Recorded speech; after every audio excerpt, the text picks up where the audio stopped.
This week's events show how MAGA has turned American justice completely upside down and inside out. Over the last week, we've been talking about a single rogue DOGE employee who unilaterally canceled more than $500 million in Department of Justice grants to local law enforcement and victims' rights organizations and those assisting the victims of rape and sexual assault across the country. That's what right-wing policies do. I would say to my friend, the chair of the full committee, we tried to restore that money. Nobody seems to know how any of this happened, but our colleagues didn't utter a word against our amendment, and yet they all voted against it.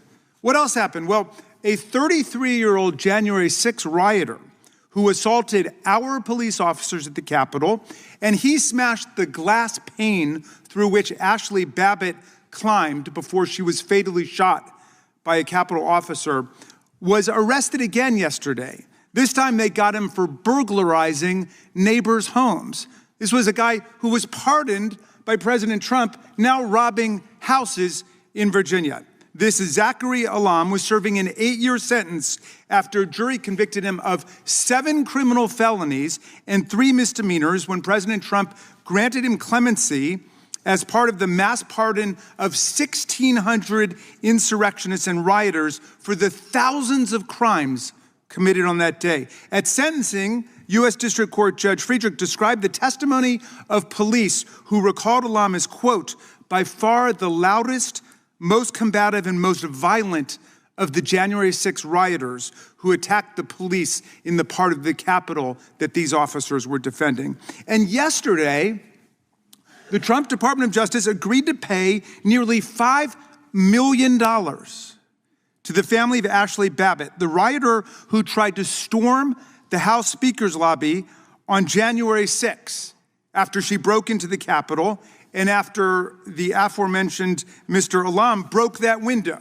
The Department of Justice originally took the position that her wrongful death lawsuit brought by her family was wholly without merit, no basis, and that Babbitt's civil rights had never been violated by the police, and that the police officer acted reasonably in defense of members of Congress and in defense of Vice President Pence. A Capitol Police investigation cleared the officer involved, saying his actions at the height of the riot, quote, potentially saved members and staff from serious injury and possible death from a large crowd of rioters who had forced their way into the Capitol, into the House chamber, where members and staff were steps away. In 2023, then House Speaker Kevin McCarthy said, I think the police officer did his job. Now, although Trump's new attorney general is set to give $5 million to the rioter's family, Trump has not proposed to give a penny to the more than 140 police officers injured, wounded, hospitalized, disfigured, and or disabled in their violence, and nothing to their families. He's proposed no money payments to the bereaved family of Officer Brian Sicknick, an Army veteran with 2 tours abroad who died at age 42 here on January 7th, 2021, the very next day after being brutalized by rioters. The decision to give millions of dollars to the Babbitt family and nothing to the families of the police officers who defended this Capitol, who defended us, exacerbates the insult of Speaker Johnson's continuing refusal to hang a simple plaque in honor of the officers who defended the Capitol and the Congress and the Vice President, a plaque mandated by law and now more than 2 years overdue on the West Front of the Capitol. The Speaker's stubborn refusal to respect the law is craven submission to the executive branch, to Donald Trump, who wants to pretend that the rampaging mob that he sent to Congress was made up of patriotic heroes and that the people he pardoned were, quote, hostages and, quote, political prisoners. A hostage is someone who's been illegally abducted by a terrorist group like Hamas and held for a financial or political ransom. A political prisoner is someone like Alexei Navalny or Nelson Mandela, who's been imprisoned for ideological reasons, not for violently assaulting the police or engaging in seditious conspiracy or destroying federal property. But the administration's effort to create big news yesterday was Trump's acting U.S. Attorney in New Jersey, a blatantly partisan prosecutor who has bragged about working to turn New Jersey red. Well, she announced her intention to indict our colleague, Congresswoman LaMonica McIver, on charges of assaulting, resisting, and obstructing law enforcement based on the now famous May 9th incident outside of Delaney Hall, an ICE detention facility in McIver's district, where she was conducting a scheduled oversight visit with other members of Congress, including our 80-year-old colleague, Bonnie Watson-Coleman, and the mayor of Newark.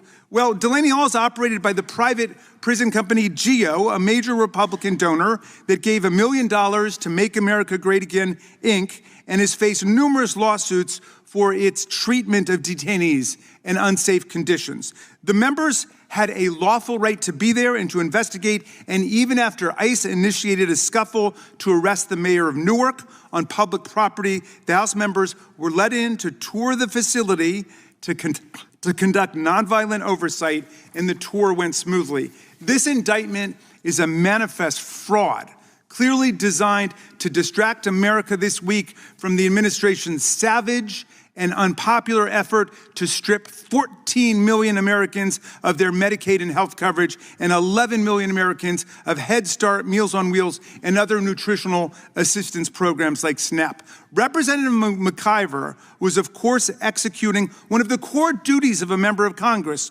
oversight, pursuant to her precise statutory right to enter and visit an ICE facility.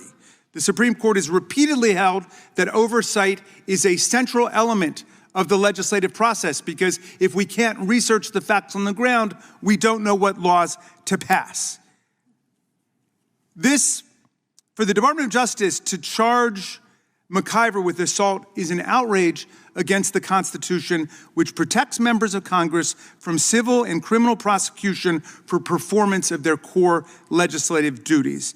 It is also a scandal in light of the DOJ's constant backing of cop-beating insurrectionists, including with the shocking policy that these pardons can even apply to criminal charges wholly unrelated to the events of January 6th, as well as the DOJ's jaw-dropping decision to fire more than a dozen senior criminal prosecutors simply because they had worked on the January 6th case.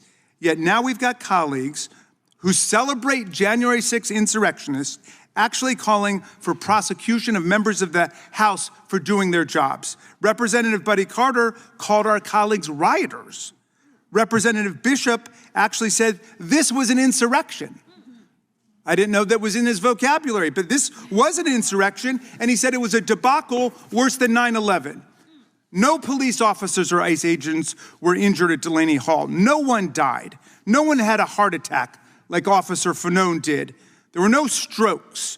There were no broken jaws, no broken necks. Nobody was forced out of police work like Sergeant Gonell was. Yet we've got members of Congress who would gladly jettison the speech and debate clause, which protects all of us in our work, the First Amendment, and the Article I powers of Congress to score a few cheap political points at the expense of their own colleagues. In Trump world, violent insurrectionists and cop-beating extremists are heroes. They're martyrs.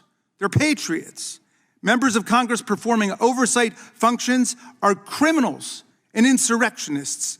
And veteran criminal prosecutors of January 6 felons are fired, so Donald Trump can continue to pander to his private militia of pardoned rioters and insurrectionists, and a reserve army of extremists who've proven themselves willing to stand back and stand by. Let me show you what a real assault on police officers looks like. If you'd roll the tape.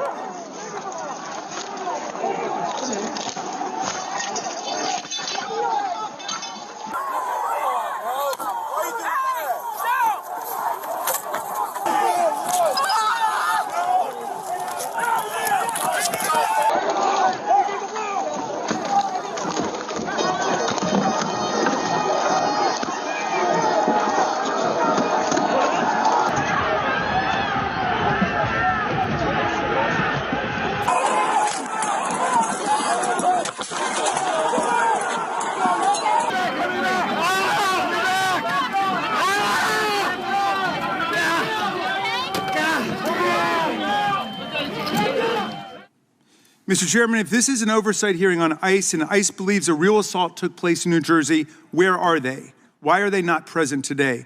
The star of the show is absent, and that, my friends, is no oversight. I yield back.